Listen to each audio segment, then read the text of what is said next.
వివాహం ఆలస్యం అవ్వడం, అలాగే మ్యారేజ్ విషయాల్లో అడ్డంకులు రావడం వంటి సమస్యలు ఉన్నవారు ఈ సుబ్రహ్మణ్య కళ్యాణం చేయించుకుంటే తక్షణమే వివాహం జరుగుతుందండి.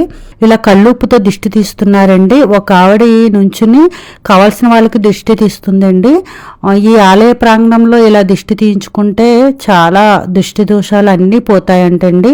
ఇంకా నెక్స్ట్ వచ్చి పక్కనే ఇలా పిండి దీపాలు కూడా పెడుతున్నారండి. ఈ గుడి పక్కనే ఉన్న మండపంలో రాత్రులు భక్తులు నిద్ర చేస్తున్నారండి. ఏదన్నా కోరిక కోరుకుని ఇలా నిద్ర చేస్తారండి. దానివల్ల వాళ్ళు అనుకున్న కోరికలన్నీ ఖచ్చితంగా తీరుతాయండి. ఇంకా ఇక్కడ వచ్చి సాంబార్ ఇడ్లీ చాలా ఫేమస్ అండి. చాలా చాలా టేస్టీగా కూడా ఉంటుంది ఇక్కడ సాంబార్ ఇడ్లీ. చూడవలసిన ప్లేసెస్ ఉన్నాయండి. అవి ఏంటంటే కైలాస్ కోన వాటర్ ఫాల్స్ అండి, అలాగే షోలుంగూరు యోగ నరసింహ ఆలయం, సంతాన వేణుగోపాలపురం ఆలయం కూడా ఇక్కడ దగ్గరలో ఉందండి. తిరుపతి శ్రీ వెంకటేశ్వర స్వామి ఆలయం అండి. భక్తులందరికీ నమస్కారం. ఎయిర్ స్టూడియోస్ వ్యూవర్స్ కి స్వాగతం, సుస్వాగతం. ఇప్పుడు మీకు ఈ వీడియోలో ప్రముఖ షణ్ముఖ క్షేత్రాల్లో ఒకటైన తిరుత్తణి సుబ్రహ్మణ్య స్వామి ఆలయాన్ని చూపించబోతున్నానండి. ఈ ఆలయాన్ని చూపించడమే కాకుండా ఇక్కడ జరిగే పూజలు, ప్రత్యేక పూజలు, ఆలయ స్థల పురాణం, టైమింగ్స్, అభిషేక కళ్యాణాలు, రేట్స్, రూమ్స్, ఇంకా దగ్గరలో చూడవలసిన టూరిస్ట్ ప్లేసెస్ ఇంకా ఏమున్నాయో అవన్నీ కూడా మొత్తం డీటెయిల్స్ ఈ వీడియోలో నేను మీకు షేర్ చేస్తానండి. ఈ తిరుత్తణి సుబ్రహ్మణ్య స్వామి ఆలయం తమిళనాడులోని తిరువల్లూరు జిల్లాలో తిరుత్తణి గ్రామంలో ఉందండి. ఈ ఆలయం సుబ్రహ్మణ్య స్వామికి అంకితం చేయబడిన హిందూ దేవాలయం. ఈ పుణ్యక్షేత్రం చెన్నైకి 84 కిలోమీటర్ల దూరంలో, అలాగే తిరుపతికి 68 కిలోమీటర్ల దూరంలో, అలాగే కాణిపాకంకి 78 కిలోమీటర్ల దూరంలో ఉందండి. వివాహం ఆలస్యం అవటం, అలాగే సంతానం లేని వారికి, ఆర్థిక ఇబ్బందులు, దోషాలు, శత్రుభయం సమస్య ఉన్నవారు ఈ క్షేత్రాన్ని దర్శిస్తే అన్ని సమస్యలు పరిష్కారం అవుతాయండి. వీటన్నిటి వివరాలు కూడా నేను మీకు వీడియోలో వివరిస్తానండి. సో ఈ వీడియో చివరి వరకు చూడాలని కోరుకుంటున్నాను. అలాగే ఇప్పటి వరకు నా ఛానల్ని ఎవరైనా సబ్స్క్రైబ్ చేసుకొని వారుంటే ముందుగా నా ఛానల్ని సబ్స్క్రైబ్ చేసుకోండి. అలాగే లైక్, కమెంట్ మాత్రం మర్చిపోవద్దు. ఇంకా ఆలయ వివరాలు ఏంటో చూద్దాం రండి. ఈ తిరుత్తణి సుబ్రహ్మణ్య స్వామి ఆలయం దక్షిణ భారతదేశంలో పురాతన దేవాలయాలు ఒకటండి. ఈ షణ్ముఖ క్షేత్రానికి సుమారుగా 1600 సంవత్సరాల చరిత్ర ఉంది. ముఖ్యంగా ఈ ఆలయం చేరుకోవడానికి 2 మార్గాలు ఉన్నాయండి. ఒకటి వచ్చి మెట్ల మార్గం, రెండవది వెహికల్స్ వెళ్లే మార్గం అండి. మేమైతే వెహికల్ ద్వారా వెళ్తున్నాము.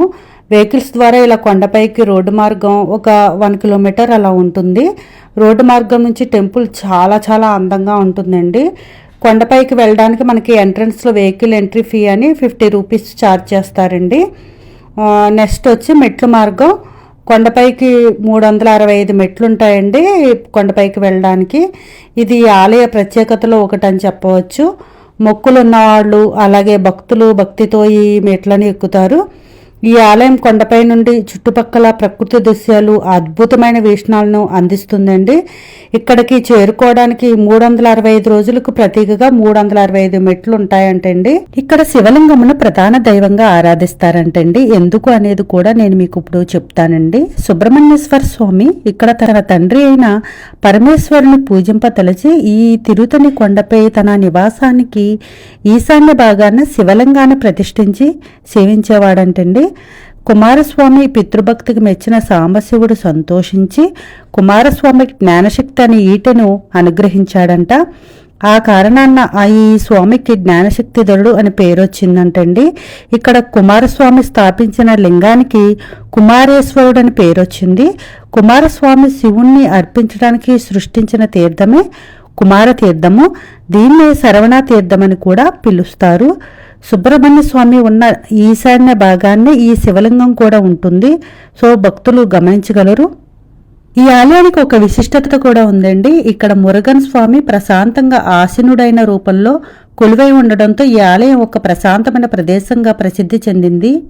ఇంకా వల్లీదేవిని ఇక్కడే వివాహం చేసుకున్న ప్రదేశంగా, అలాగే త్రేతాయుగంలో శ్రీరాముడు కుమారస్వామి ఇక్కడ శివుణ్ణి పూజించే ప్రదేశంగా కూడా ఈ ప్రదేశాన్ని చెప్తారండి. ఇక్కడ ఇంకో విశిష్టత ఉందండి. అదేమిటంటే ఇక్కడ ఉత్సవమూర్తులుగా ఉన్న వల్లి దేవసేన సుబ్రహ్మణ్యులకు ఉండే ఛత్రం రుద్రాక్షలతో చేసి ఉంటుంది, చాలా అందంగా ఉంటుంది. అంతేకాకుండా స్వామివారు ఒక ఆకుపచ్చని రంగులో ఉండే షట్కణ పథకం ధరించి మెలమెల మెరిచిపోతూ ఉంటారు. ఇక్కడ బంగారు బిలవపత్రముల మాలతో కూడా స్వామివారు అలంకరించి ఉండడం ఇక్కడ మరో విశిష్టతగా చెప్పుకోవాలి. ఇవన్నీ కూడా మీరు వెళ్ళినప్పుడు గమనించగలరు. ఇంకా ఈ ఆలయం స్థల పురాణం వచ్చి సుబ్రహ్మణ్యేశ్వర స్వామి దేవతలు మునులు బాధలు పోగొట్టడానికి సూరపద్మనితో యుద్ధం చేసిన అనంతరం వల్లీదేవిని వివాహం చేసుకోవడానికి బోయకుల రాజులతో చిన్న పోరు చేసి ముగిసిన అనంతరం శాంతించి ఇక్కడ ఈ క్షేత్రంలో కొలువైనాడని ఇక్కడ స్థల పురాణం ద్వారా అవగతమవుతుందండి. స్వామి శాంతించి ఇక్కడ కొలువయ్యాడు కనుక ఈ క్షేత్రానికి తనిగై లేదా శాంతిపురి అని పేరు వచ్చింది. తనిగై అంటే మన్నించుట లేదా ఓదార్చుట అని అర్థం. స్వామి భక్తుల పాపాలను మన్నించి కటాక్షిస్తాడు కనుక ఈ క్షేత్రానికి తిరుత్తని అని పేరు వచ్చింది. ఇంకా సుబ్రహ్మణ్యేశ్వర స్వామి దర్శనానంతరం ఇలా బయటకు వచ్చాక అంటే ఆలయ ప్రాంగణంలో ఇలా కళ్ళుప్పుతో దిష్టి తీస్తున్నారండి. ఒక ఆవిడ నుంచుని కావాల్సిన వాళ్ళకి దిష్టి తీస్తుందండి. ఈ ఆలయ ప్రాంగణంలో ఇలా దిష్టి తీయించుకుంటే చాలా దిష్టి దోషాలు అన్నీ పోతాయంటండి. పక్కనే ఉన్న దుకాణాల్లో ఈ కళ్ళుప్పు ప్యాకెట్స్ కూడా అమ్ముతున్నారు. ఒక్కో ప్యాకెట్ వచ్చి 20 రూపీస్ అండి. ఇంకా నెక్స్ట్ వచ్చి పక్కనే ఇలా పిండి దీపాలు కూడా పెడుతున్నారండి. ఈ పిండి దీపానికి అంతా కూడా అరేంజ్ చేసి అంటే రెడీ చేసి షాప్ వాళ్ళే ఇస్తున్నారు. జస్ట్ మీరు తీసుకుని దీపం వెలిగించడం అంతేనండి. ఇక్కడ పూజా సామాన్లకు కావాల్సిన సామాన్లు అన్నీ ఇక్కడ మనకి ఇక్కడ షాప్స్లో దొరికేస్తున్నాయి. సో ఏమీ ఇబ్బంది పడక్కర్లేదండి.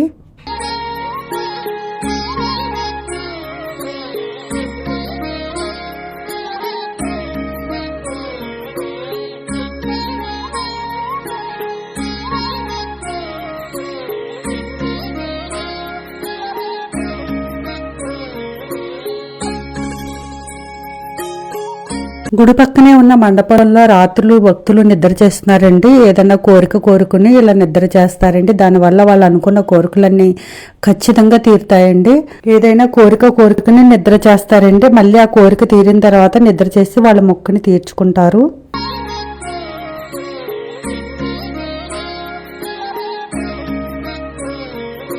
ఈ టెంపుల్ టైమింగ్స్ వచ్చి ఉదయం 6 గంటల నుండి మధ్యాహ్నం 12:30 వరకు ఓపెన్ ఉంటుందండి. మళ్ళీ తిరిగి సాయంత్రం 4 గంటల నుండి రాత్రి 8:30 వరకు ఓపెన్ ఉంటుందండి.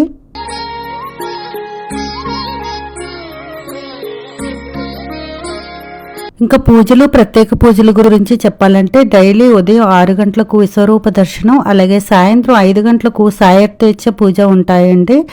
అలాగే ఇంకా ప్రత్యేకంగా చెప్పాలంటే ఆలయంలో అభిషేకం, స్వర్ణరథయాత్ర, కళ్యాణం, సహస్రనామార్చన వంటి ప్రత్యేక పూజలు నిర్వహిస్తారండి. ఈ పూజ రేట్లు, టైమింగ్స్ ఇలా మొదలైన వివరాలన్నీ కూడా మీకు నేను ఇప్పుడు చెప్తానండి. స్వామివారికి అభిషేకం వచ్చి ప్రతిరోజు ఉదయం 8 గంటలకి, అలాగే తిరిగి మధ్యాహ్నం 12 గంటలకు మరియు సాయంత్రం 5 గంటలకు ఈ అభిషేక కార్యక్రమం ఉంటుందండి. ఈ అభిషేకం టికెట్ వచ్చి 2000 రూపాయలండి. ఇద్దరిని అలౌ చేస్తారండి ఈ సేవకి. నెక్స్ట్ వచ్చి స్వర్ణరథయాత్ర అండి. ఈ స్వర్ణరథయాత్రకు వచ్చి భక్తులు ఆర్థిక వ్యక్తిగత కష్టాలను అలాగే సంతానం లేని వారు ఈ స్వర్ణరథయాత్రలో పాల్గొనడం వల్ల అన్ని సమస్యలు తొలగిపోతాయి. ఈ స్వర్ణరథయాత్రని తంగతేరు అని కూడా అంటారు. ఈ సేవ కాస్ట్ వచ్చి 3500 రూపాయలండి. ప్రతిరోజు సాయంత్రం 7 గంటలకు ఈ సేవ జరుగుతుంది. ఈ సేవకి 3 మాత్రమే అలౌ చేస్తారు, ఇది కూడా గుర్తుపెట్టుకోండి. సహస్రనామార్చన 750 రూపాయలండి. అలాగే ప్రత్యేక దర్శనం వచ్చి మనకి 100 రూపీస్ ఉందండి. నెక్స్ట్ వచ్చి అతి ముఖ్యమైనది తిరుకల్యాణోత్సవం సేవ అండి. వివాహం ఆలస్యం అవ్వడం, అలాగే మ్యారేజ్ విషయాల్లో అడ్డంకులు రావడం వంటి సమస్యలు ఉన్నవారు ఈ సుబ్రహ్మణ్య కళ్యాణం చేయించుకుంటే తక్షణమే వివాహం జరుగుతుందండి. ఈ కళ్యాణ సేవ కాస్ట్ వచ్చి 4000 రూపీస్ అండి.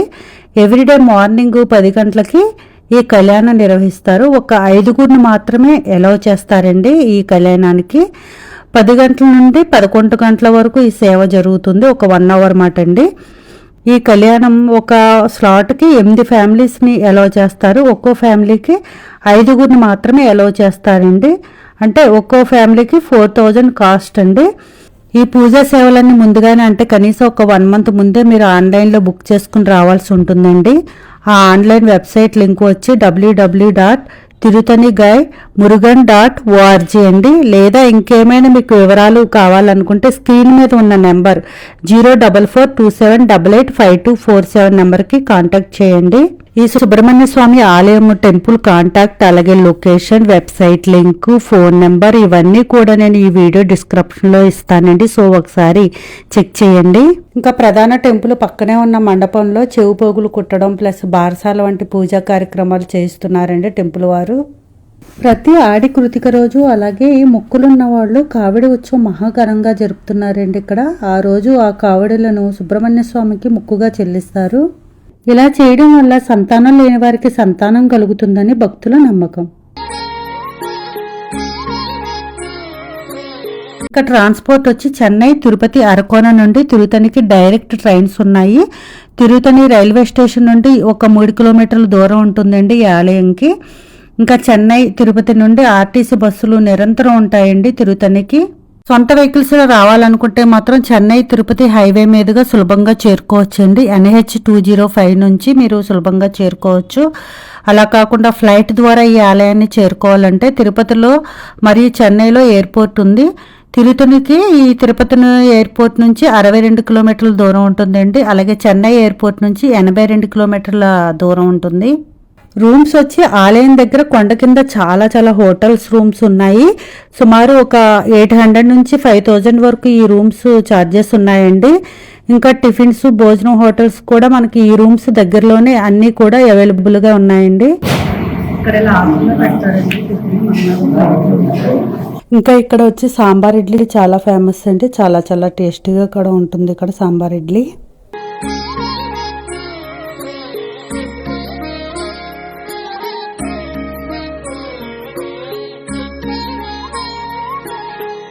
ఇంకా ఆలయం ఎంట్రన్స్ లో మనం కొండెక్కగానే మనకి చాలా పూజా సామాన్లు షాప్స్, అలాగే షాపింగ్ షాప్స్ చాలా ఉన్నాయండి. చాలా మంది ఇక్కడ ఇగో చూసారు కదా జూలా, సోలం వంటివి ఇక్కడ సుబ్రహ్మణ్య స్వామికి సమర్పిస్తున్నారు. నేను కూడా తీసుకున్నానండి. ఇంకా కీ చైన్స్ లాంటివి కూడా చాలా ఇక్కడ వెరైటీగా ఉన్నాయి. బాగున్నాయండి అన్నిని. ఇది అప్పులు తీరాలా, డబ్బు రావాలా, ఉద్యోగం, జాబ్, భుజమండలో పెట్టి అరవ రచ్చి లేసేది సుబ్రహ్మణ్య స్వామి వాగనం.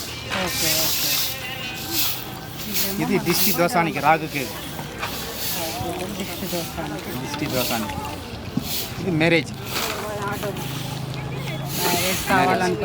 కావాలి. ఇది సంతానం ఇది ఇల్లు కట్టేది, నా ఇల్లు కావాలనుకున్నా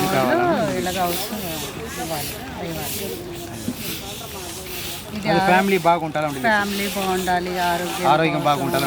సుబ్రహ్మణ్య స్వామికి వెళ్ళాలి. ఇవన్నీ కూడా 100ఏనా? ఏదైనా 100ఏనా? ఇది సంతానం, బిజినెస్, జాబ్ 200. ఏంటండి ఇవి? అది విడివిడిగా ఉంది. కయ్యి, కాలు దేనికి? హెల్త్. కై హ్యాండ్. ఇవెందుకు సమర్పిస్తారు? కై వలి, కై నొప్పి, కాలు నొప్పి. ఓకే అలా ఏదన్నా ఉంటాయినా?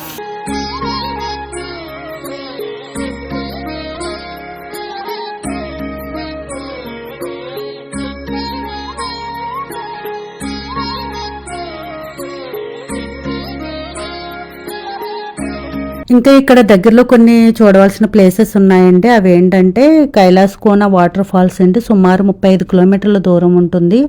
అలాగే షోలుంగూరు యోగ నరసింహ ఆలయం సుమారు 40 కిలోమీటర్ల దూరంలో ఈ ఆలయం ఉంటుందండి. ఇంకా వచ్చి సంతాన వేణుగోపాలపురం ఆలయం కూడా ఇక్కడ దగ్గరలో ఉందండి. ఇంకా తిరుపతి శ్రీ వెంకటేశ్వర స్వామి ఆలయం అండి, సుమారు 62 కిలోమీటర్ల నుండి 68 కిలోమీటర్ల దూరంలో ఈ తిరుమల కూడా మనకు దగ్గరలో ఉందండి. ఇంకా వచ్చి పార్కింగ్ అండి, కొండపైన చాలా విశాలమైన గ్రౌండ్ ఉందండి పార్కింగ్ కోసం. సో ఎటువంటి ఇబ్బంది లేదు పార్కింగ్ కోసం అండి. ఇంకా ఈ తిరుతని షణ్ముఖ స్వామి ఆలయం గురించి నేను మీకు పూర్తి డీటెయిల్స్ ఇచ్చాను అనుకుంటున్నాను. ఇంకేమైనా మీకు సందేహాలు కానీ క్వశ్చన్స్ కానీ ఉంటే నాకు కమెంట్ బాక్స్లో కమెంట్ పెట్టండి, నేను మీకు ఆన్సర్ ఇస్తాను. ఇంకా ఫైనల్గా వచ్చి ఈ వీడియో కనుక మీకు నచ్చినట్లయితే ఒక లైక్, ఒక కమెంట్ ఇవ్వండి. అలాగే ఇలాంటి మంచి ఇన్ఫర్మేషన్ వీడియోస్ కోసం అయితే నా ఛానల్ని సబ్స్క్రైబ్ చేసుకోండి. Thank you. ఓం స్కందాయ నమః.